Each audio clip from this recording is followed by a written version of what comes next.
Shrutismritipurananam Alayam Karunalayam Namami Bhagavatpadam Shankaram Lokashankaram Shankaram Shankaracharyam Keshavam Vatarayanam Sutrabhashya Kritau Vande Bhagavantau Punah Punah Sada Shiva Samarambham Shankaracharya Madhyamam Asmatacharya Paryantam Vande Guru Paramparam Ishvaro Gururatmeti Murti Beta Vibhagine Vyomavad Vyapta Dehaya Dakshinamurtaye Namaha Gukaro Anthakaro Vairukarastan Nivartakaha Anthakara Nirodhitvat Gururitya Vidhiyate Om Sahana Vavatu Sahanau Bhunaktu Sahavidyam Karavavahai Tejasvinavathi Tamastu Ma Vidvishavahai Om Shanti Shanti Shanti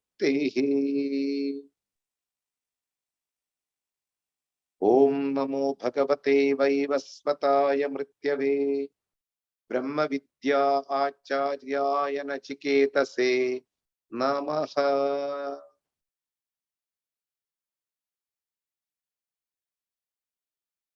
We are continuing our Kaṭha Upaniṣad.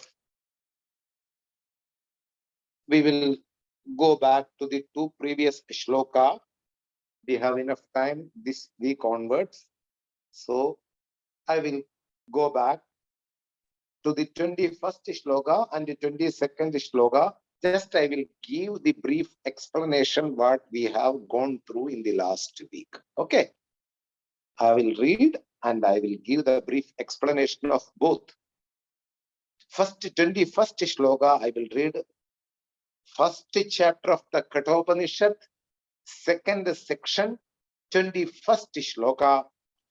Asino Duram Vrajati Shayano Yati Sarvataha Kastvam Matamatam Devam Matanyo Jnatumarhati. The answer for the question of Nachiketas is being revealed through the traditional teachings given by the Lord Death towards Nachiketas. And this shloka talks about our intrinsic nature, the self, how it will be when it is told in a beautiful way. Asino Duram Vrajati. Asinaha, sitting in one place, it goes everywhere, very far. When something is all-pervasive, this statement will fit for that all-pervasive entity. We already discussed very properly this sentence. Shayano yati sarvataha, laying down in one place and it goes everywhere. Same. When something is all-pervasive, it is here also, it is there also, it is everywhere also. So this phrase will fit for the all-pervasive entity. Then again, Lord asked, the duality of the samsara, which is in the form of unhappiness, which is in the form of happiness. See, sukha and dukkha in Sanskrit. Sukha means happiness, which we get when we enjoy a material thing. And dukkha means when we interact with something which is unfavorable for our life, we have some situations which are not very easy to digest. That is called unhappiness. Anukula vedaniyam sukham, pratikula vedaniyam dukkham. This is the clean-cut definition for happiness and unhappiness in Nyaya philosophy. Anyway, both are the two parts in the material life, which is also sustained by this all-pervasive entity. When we interact with the world, two types of experiences we will come across. One is happiness, other is unhappiness due to our different actions. That is also due to the presence of this all-pervasive entity. Clear? Then Yama, Lord Death, asked to Nachiketas, who else other than me can grasp or understand or can teach you about this all-pervasive entity? He says in a polite way to Nachiketas. This is the meaning of the 21st shloka we already discussed before 2 weeks. Now 22nd shloka, recently we discussed Ashariram Sharireshu Anavasteshu Avastitam Mahandam Vibhum Atmanam Matva Dhiro na Shochati. The key word is na shochati. Na shochati. Never grieves. Never subject to pain. Because entire world is running here and there to remove all kinds of pain, suffering, and also to remove all kinds of unfavorable situations what they are facing at present. Here the solution is given by the Lord Death, not only for Nachiketas, for the entire humanity. What is the solution? Dhiraha na shochati. A person who has activated the faculty of discrimination, who is discriminative completely with respect to what is right and what is wrong, what is to be done in a human life, what is not to be done in a human life. That type of person is called Dhiraha. He never suffers in this world. Na shochati. It is in present tense. After something he has done in his life, then he don't grieve at all in his present life. What he has done, knowing something, matva, mandadu, to know something. After knowing, he doesn't grieve. He doesn't suffer. What he understood in his life, after knowing the biggest thing in the world, the substratum of this entire universe, that which is all pervasive, vibhum visheshena bhavati iti vibhu. In different names and forms, it appears even though it is devoid of form, vibhum, atmanam, and it is in the form of self. Knowing this, knowing that self, and you may ask me, how I can know myself? Everybody in this world knows one's own self. I will tell one sentence and remember that sentence and chew again and again this sentence. Had been ever no recognition of ourself, again I will repeat, if there no general recognition of the existence of self, we would have been felt, I do not exist. Again, I will repeat, if I don't have the general recognition of the existence of self, I would have felt I do not exist. But luckily, I feel that I exist in this world. That is the proof of understanding I am the self. I recognize that I exist. So, knowing that this consciousness, which is our self, Mahantam, the biggest thing in the world, the substratum of the entire universe, which has nature of happiness. And what is that?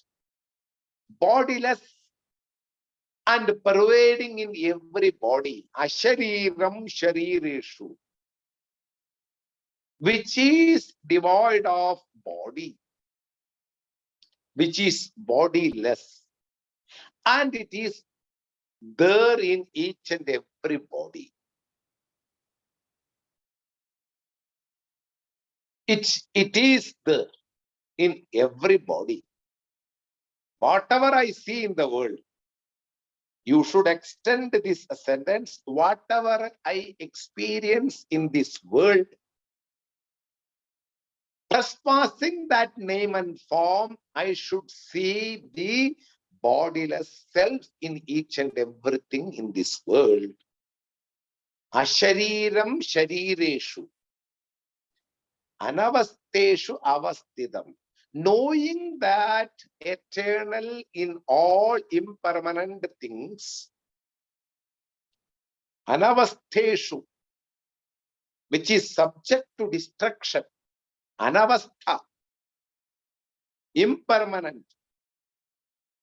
By knowing this permanent thing is existing, dwelling in each and every impermanent things what I experience in this world, knowing this, the discriminative one comes out of all kinds of sufferings.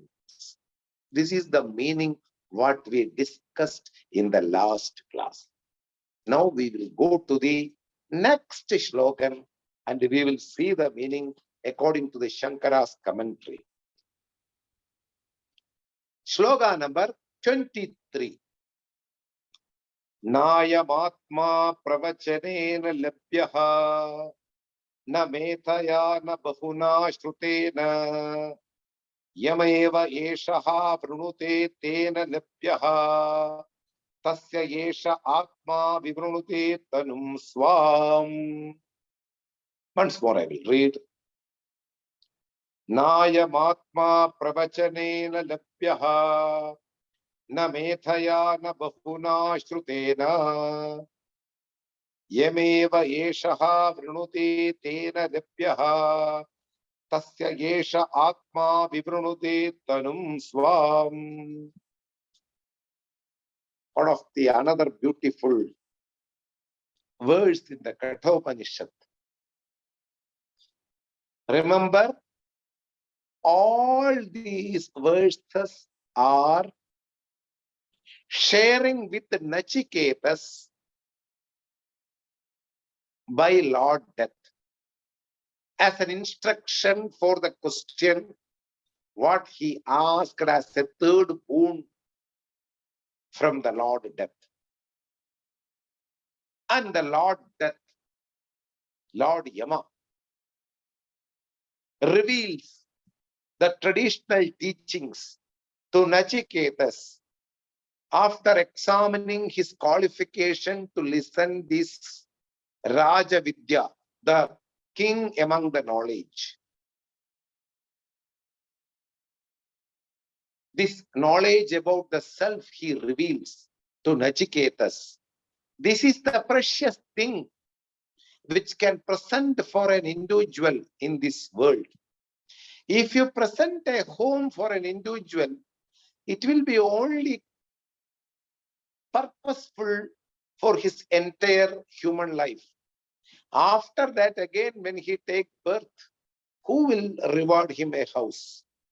So whatever thing we give in this life for a human being are limited, except this unlimited knowledge That is why Nahi jnanena satrisham pavitram vidyate. Compared to knowledge, nothing exists. The more pure and the more abundance and the best thing what we can reward to a person. Nothing exists other than this knowledge in this world. Because knowledge will make the person free from this death and birth cycle. He will not suffer from the moment he listen and assimilate this knowledge.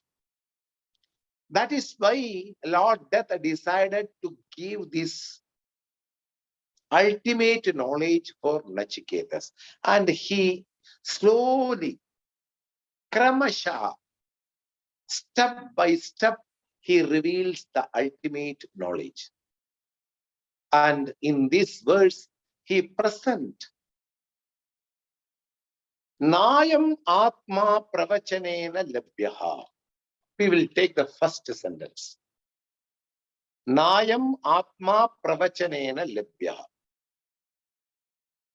Atma, the individual self, which is to be equated the substratum of the universe.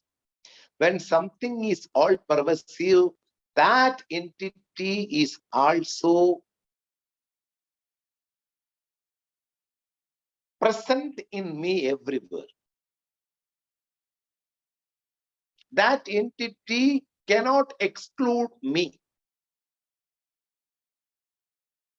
So, individual self, Atma means Brahma, the conscious being, the substratum, the locus, the base of universe. That self is not attainable or not accomplishable, cannot get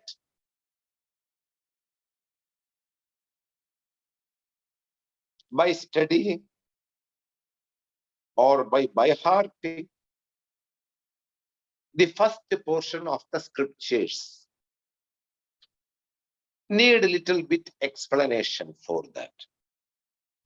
Pravachanam means studying thoroughly by recitation or repeating a sentence a lot of times. And teaching somebody, the same thing.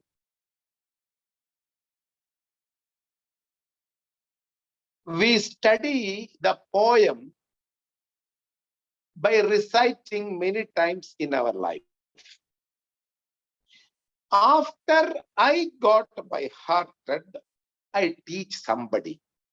This entire process is called pravachanam. Studying something by heart or entirely, completely, and you can teach somebody. This is called pravachanam.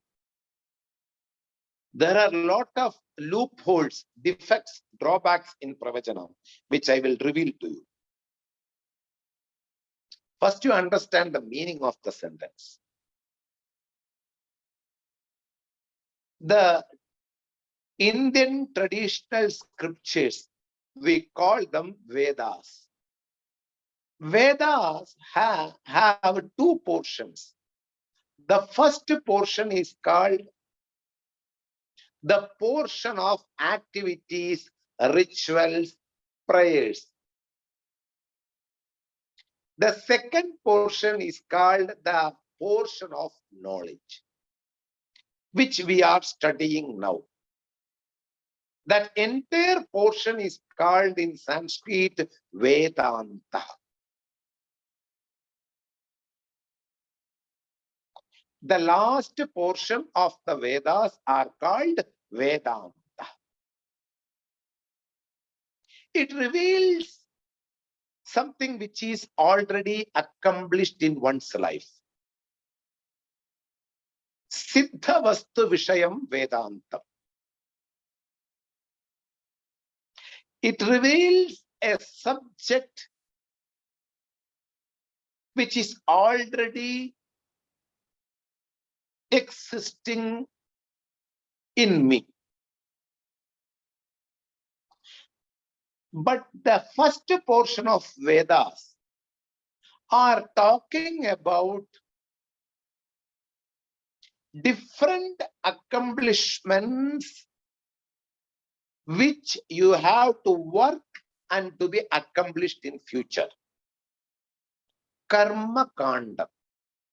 Through some systematic prayers, through some ritualistic actions, through some meditations, some other disciplines also. This is called Karma Kanda.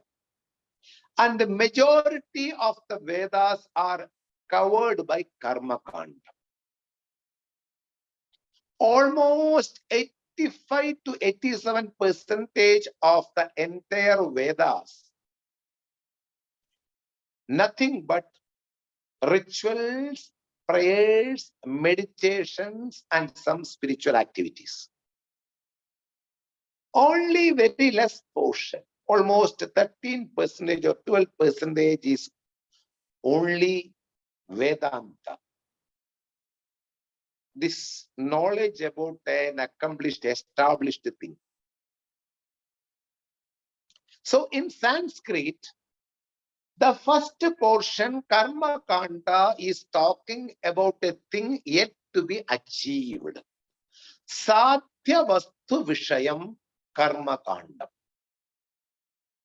Veda's first portion talks about various goals yet to be achieved in future by doing certain activities in their life. What are the activities? It depends upon the individual. Each and every individual got a birth with a lot of limitations compared to the empirical world. Some are born with a lack of money. Some are born with a lack of progeny. Some are born with a lack of beauty. Some are born with having a desire to go to heaven. Some are born having a desire to go to the Father's world. Pitraloka Prapti. Some are born to rule, having a desire to rule this world. So, it differs to each and every individual, the desires. Each and every individual have a special desire. This is called limitation. Desire means limitation. So the first portion talks about different types of rituals, different types of prayers, different types of meditations directed to a specific goal. For example, Chitraya Yajeta. There is a particular ritual called Chitra Yagam. If you do that particular ritual, you will get prosperities through cattle. You will get abundance of cattle wealth.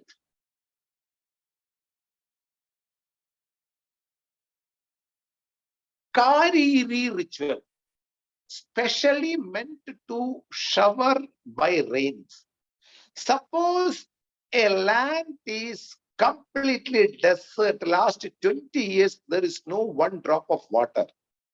And you have a desire to get some rain in that particular land.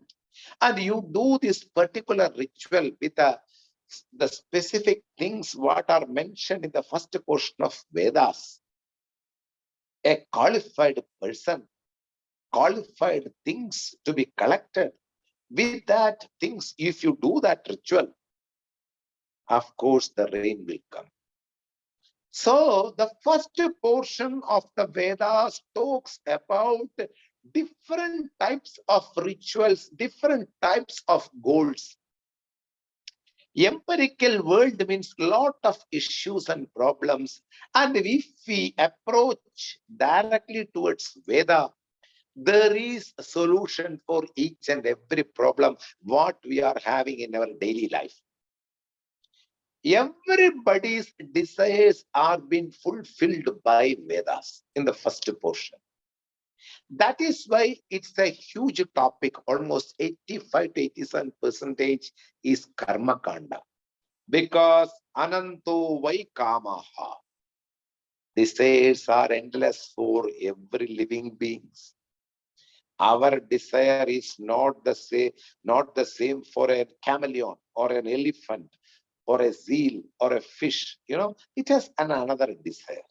Suppose if it approaches to the Vedas, Veda will fulfill their desires also. Everybody in this world are qualified to do these particular rituals, and they can accomplish this fruit of this ritual in the future. So that is called Satya Vastu Vishayam. The first portion of the Vedas support our shortness. Whatever shortages I am having in my life is being supported by the first portion of Vedas. It doesn't deny your shortages. In fact, it recognizes that you have a shortage. There is a shortcoming in your life. If you don't have a progeny after getting married or after having an affair, and you don't have a progeny for last 12 years, you can do a particular ritual called Putra Kameshti Yaga. A particular ritual meant for getting progeny for a couple who married according to the rules and regulations of Vedas. They will get this progeny. Their next generation after doing this ritual will be the result. What I am telling, the first portion of the Vedas recognizes your shortages and approve your shortcomings in your life. And it will work to remove your shortages. Really speaking, it's a big tragedy, which I will explain you, or which I have explained at the beginning of this Kaṭha Upaniṣad classes. Again, I will repeat why it become a tragedy in one's life, because it is promoting that you are a human being mistaken error. Whenever I have already a mistake in my life, somebody should correct. But instead of correcting, the first portion of Vedas promote or help me to grow that shortcoming and to nullify that shortcoming in my life. Instead of saying you doesn't lack anything in your life, you are Parama Purushaha, the conscious being, which is free from all kind of shortages. It doesn't say, the first portion of Vedas. Now coming to this sentence of Kaṭha Upaniṣad, Nayamatma pravachanena lebhyaha. Most of the people who are performing this first portion of Vedas should recite their mantras continuously in order to get by-hearted to do each and every rituals. They have to recite these mantras continuously. The first portion of Vedas encourages the person to do recitation of the Vedic mantras continuously and to get by-hearted, so that it will be easy to do the particular ritual without having a textbook right in front of you. Of course, in Vedanta also, we need certain by heart of the mantras in order to take the classes smoothly. No problem. Whether you look at the book or didn't look at the book, no problem. But in Karma Kanda, Veda Adhyayanam is a primary instruction. One has to do Veda Adhyayanam, recitation of the mantra. And these people are called Karma Kantil. What is meant by Karma Kanti? A person who is master in doing these rituals which are told in the first portion of the Vedas, who is very much qualified to do the first portion of the Vedas. Of course, he live a life along with this ritual. So he teaches also the next generation. So studying and through recitation, he comes again and again to the particular mantra and doing in his daily life certain rituals. He will be always mentally recitating these mantras continuously. And also he teaches these mantras for the next generation. This entire process is called pravachanam. Now, come to the meaning. By recitation of these Vedic mantras and the giving to the next generation, you need lots and lots of effort. But that doesn't promise you that you will become free from this samsara, free from this death and birth cycle. There is no promise at all. Recitation of Vedic mantras are okay. Teaching of Vedic mantras are also okay. And you will get some benefits by doing these rituals, because in Indian tradition, a person who do particular rituals will be presented with lots and lots of money, food, clothes, shelter, lots of things, because they are walking Vedas, encyclopedia of Vedas. Each and every rituals they have in their mind and they know how to do, and they will bring the results for the respective person by doing the particular rituals in behalf of them. So you may get some material benefits by doing these rituals in this empirical world, but it doesn't promise. Recitation of Vedic mantras and doing the particular rituals and sharing these mantras to other people, next generation, everything is okay. This pravachanam will not help the person to come out of samsara, even though it is a part of Vedas, karma kanda, the portion of karmas, the portion of actions. It won't help the person to come out of death and birth cycle. This is the meaning of Nayamatma Pravachanena Labhyaha. Knowing the self only, one will be relieved. One will be getting complete relief. One will be freed from these bondages of this death and birth cycle. But these rituals will not help the person to know Atma, to know the individual self. You can recite lots and lots of time. You can teach somebody these Vedic mantras. This is called pravachanam. Prakarshena vachanam karoti. By studying himself all these Vedic mantras, and he gets skill to deliver these mantras to another person. So this Veda Acharya who do pravachanam in rituals and prayers and meditations, may be benefited by the material things, but there is no promise that he will be freed from this death and birth cycle.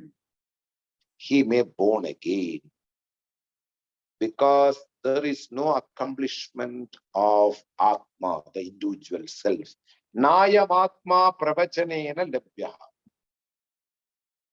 Again, I will say pravachanam in a different angle. It will be easy to understand, because all these sentences have lots and lots of meanings. So it will be nice to discuss about the word pravachanam once more in a different angle.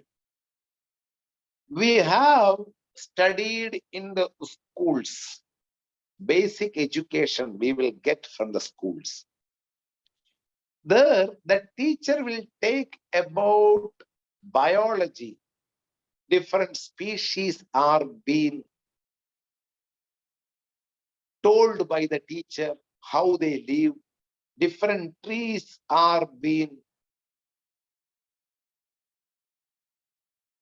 told for me in the classes. And I am familiar now. And he has given hints and proofs about the connection of the tree and the human beings, etc., etc. The trees will give oxygen, and we exhale the vital force, what is need for the trees. They take the carbon dioxide, and the trees will put out the oxygen, and we take the oxygen and we put out the carbon dioxide, and by giving them what is their essential need through us, and they will give the essential need for us. There is connection between trees and human being. Everything he will discuss, he will say. Our class teacher will give the information to us, because he has studied and he has an academic qualification to teach about the facts which are connected with the biology. It's okay. Once he go to home, the teacher, even though he taught in the school that trees are the essential part of the world, it brings a lot of oxygen for the humanity and for the entire world, everything is okay. Once he got his house, and he saw that his house is newly painted now, spending a lot of money. A good paint work he has done in his house. But few trees are there in front of his house, which are covering its beauty of the newly painted home. Now what he will do? He will cut the tree, the branches of the tree, in order to see for the others what he has done for his house. The beauty should reflect in the person's mind once who see that house. So he will cut the branches of the tree. He will correct the vision of the house for the others. He may be teaching about the value of the each and every leaves in the class.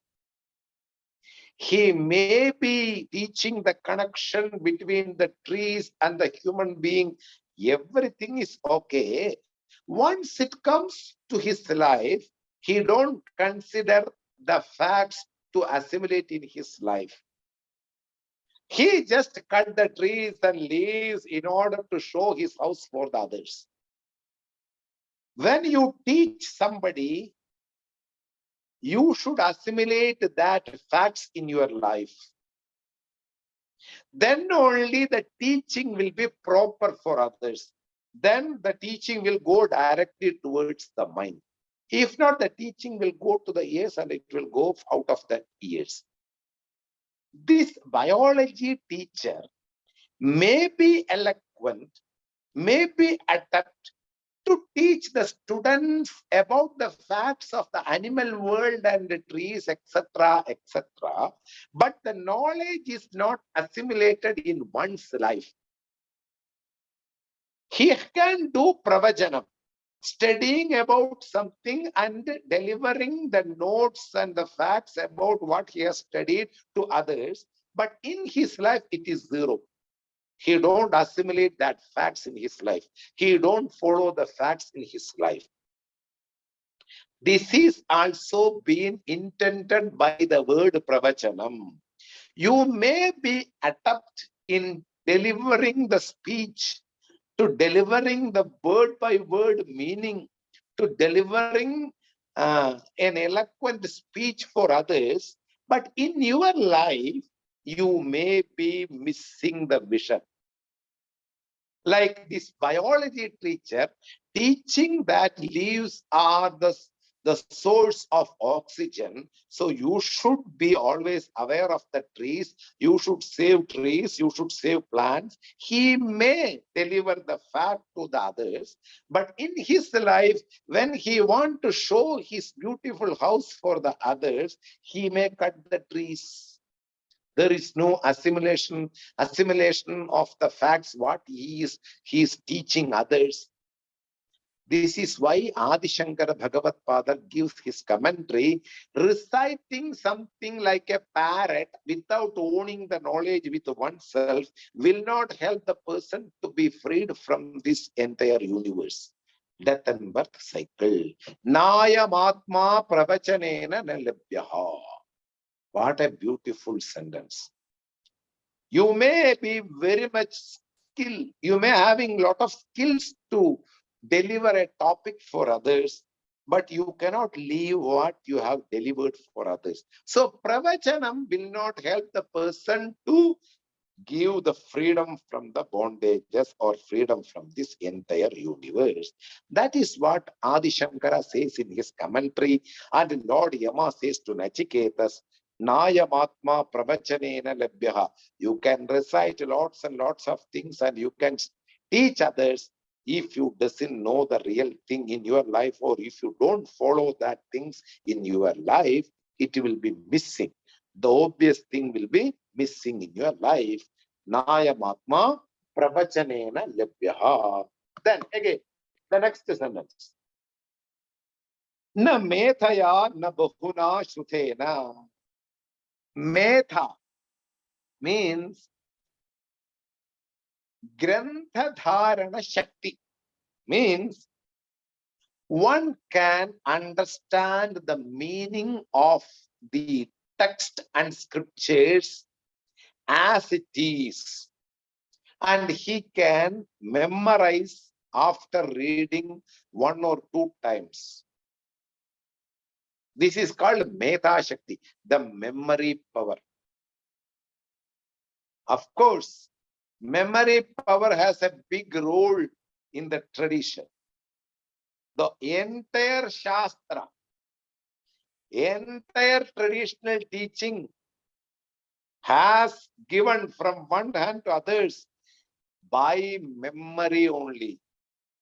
Shrutihi, that's why the Vedanta or the Vedas have another name called Shruti. Listening from your traditional teacher and you recite continuously and you memorize that and you will teach the next generation. So, memory is a discipline in one's life. Whatever you read, you don't read casually. You read with your mind packed behind, so that it will stick inside your mind. Whatever you say, whatever you study, whatever you read, it's all there inside your mind. This memory culture is very much important in tradition. Here, Adi Shankara and Lord Yama says that, they both say that memory is a faculty which is within the body. It's not away from the body. You have a brain and you have a capacity to memorize certain things in your life. That faculty don't promise your freedom from the death and birth cycle. In other words, lack of memory can also reward freedom from death and birth cycle. Na methaya, because an individual is so much capable of memorizing things. Nowadays, if you go to YouTube, you will see different personalities, to memorize the whole multiplication of the 11 into 11, 11 into 12, up to 11 into 50. They can memorize the entire mathematics, what are connected with them, integration, whatever it may be. It's a power, it's a capacity for as an individual, we appreciate them. But once you come to Vedanta, your academical qualifications, your body features, your extraordinary capacities, everything will fall apart. You don't bring all these things in front of the traditional teacher. It doesn't have any role at all. You may be looking ugly, no problem. You may not have the capacity to memory, no problem. You may not having the capacity to walk properly due to his age, no problem. All are body limitations. Body limitations doesn't have any role in Vedanta. That is why we have Ashtavakra Gita. A person who is having 8 bends in his body, here, like this. And he has tremendous capacity to devote for this self, and he has written Ashtavakra Gita. So body limitations or body features or body qualifications don't have any role in Vedanta. They are not qualifications. It may be evaluated in beauty context or memory context or in any other competitions. Here, Vedanta don't want a person who is having lot of memory. It's okay. That is not our criterion. Sir, I am 6 feet tall. That's not a criterion for Vedanta. Sir, I can memorize lot of things. Not a qualification at all for Vedanta. Vedanta need a person who is calm and peace and quiet. Then only they can listen all the things. With a lot of ego and with a lot of puffed ego that I have this capacity, I have win over the world, I have 8 girlfriends, I have 5 cars, I have 40 buildings in my city, different places. That's all nothing to do with that Vedanta. It's all ego puffing. A person's body and the mind may get some freedom of accumulating certain things in the life. So metha is a capacity, a faculty of a human being to memorize certain things. We need for an amount, a certain amount of memory is needed so that it will be easy to go along with the traditional teacher. But doesn't mean that it's a must need. There is no such rule for that. Na methaya. Along with that, we have to add na medaya atmana labhyaha, because with each and everything atma labhyaha, the self will not be attainable by your memory power.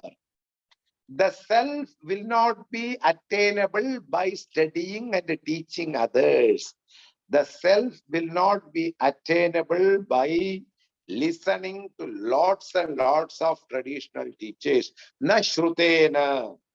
Shrutam, listening.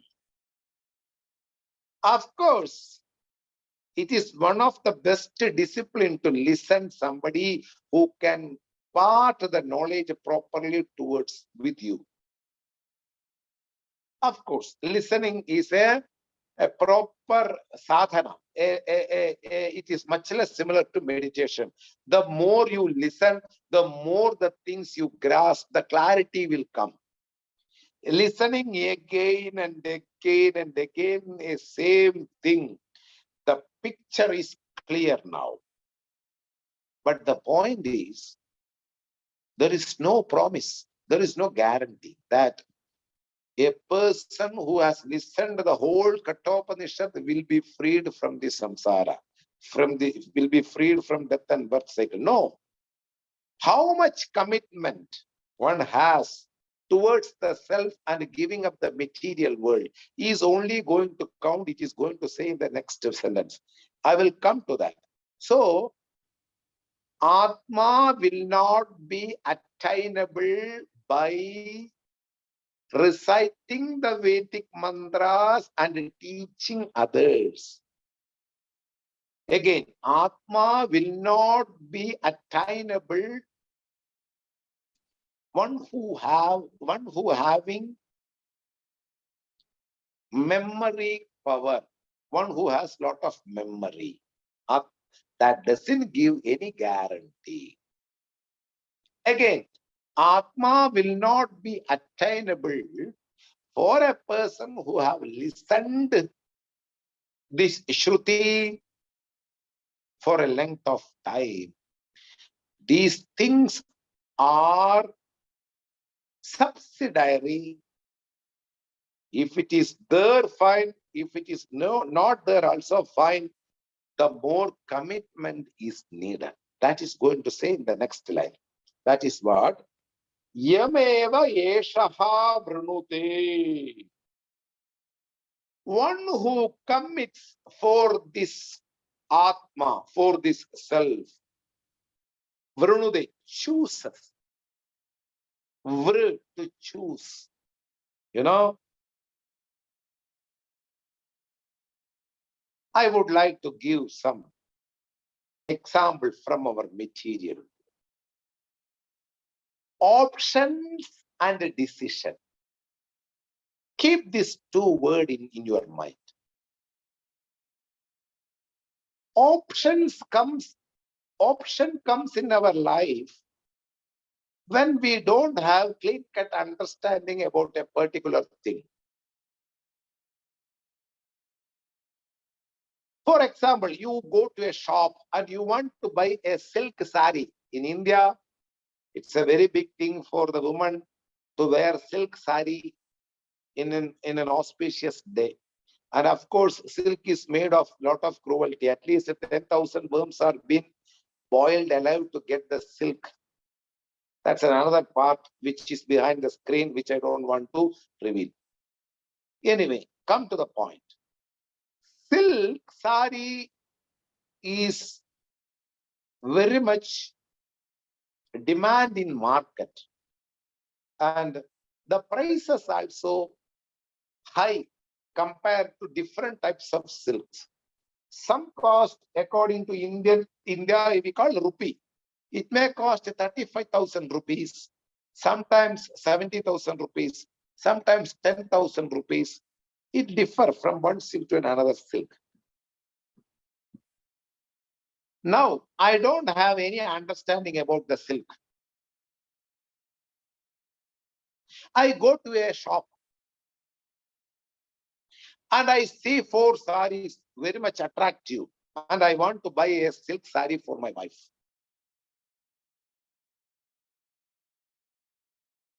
Each and every sari have a price tag of 15,000 rupees. Really speaking, among these 4 saris, only one sari is worthy of 15,000. All 3 other saris are fake, just having a cost of less than 500 rupees. But the price tag is same in each and every saris. If you don't have the knowledge about the silk, you have options here now. Which sari I should take? Because you don't have an understanding about what is silk and what is not silk. In our daily life also, when there is no knowledge about my goal, when there is no knowledge about what I should do in my life, in my life, if I don't have the clean-cut understanding about my life and my goal, I will have a lot of options. I may go to play golf. I may go to play in theaters. I may be traveling from one country to another country and having different experiences. I may meet with different girlfriends. I may go to some lakes. I may go to some movies. I may go to even plan to go to moon. Different options. When you don't have the proper understanding about your goal of your life, because the goal is not clear, so I have options in my life. Like this person is confused now, seeing these 4 saris and 1 sari is worthy, on all other 3 saris are fake. Where there is option in your life, when you are not clear about the goal. Once you are clear with the goal, you don't have option, you have only decision. Proper decision. And you get committed for that. My life is very short compared to the world and its lifespan. 70 to 80 years or 100 years, nothing more than that. If you live more than 100 years, it's a problem for others, so better go. For myself also, good for yourself also, To live in this world without having a capacity for walking, doing our own things, it's a big issue for others. But Lord may reward you to live. Compared to the lifespan, my lifespan is very short. In this short period, I cannot commit to do different things in my life. I should commit to do the things what is right in my life, what is to be done in my life, what is the primary concern of the human being. I should do that. Without that understanding, if we go, life give more options. I may choose to live in another country. I may choose to go to buy a ship and go sailing from one country to another country. I may choose to have 3 girlfriends and passing time with them. I may choose different things. When there is no proper understanding about the goal and commitment. Once you understand,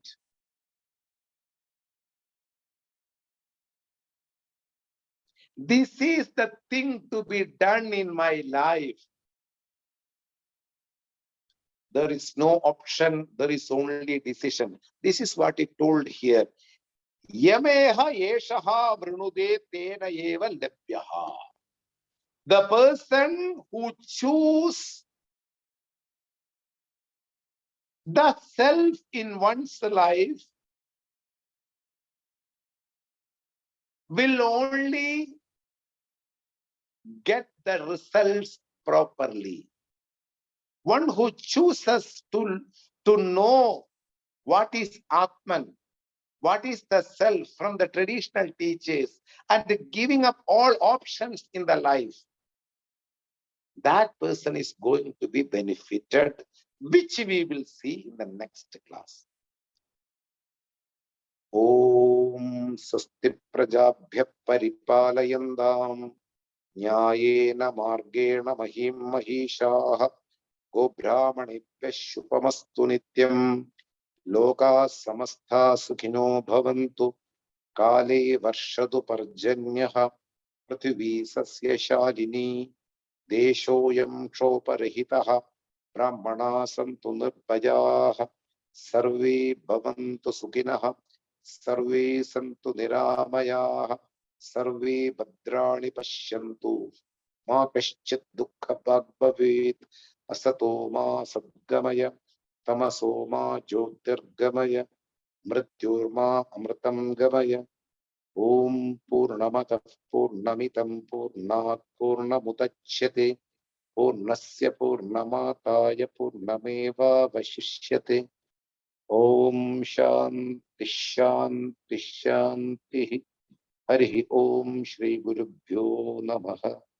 Hari Om.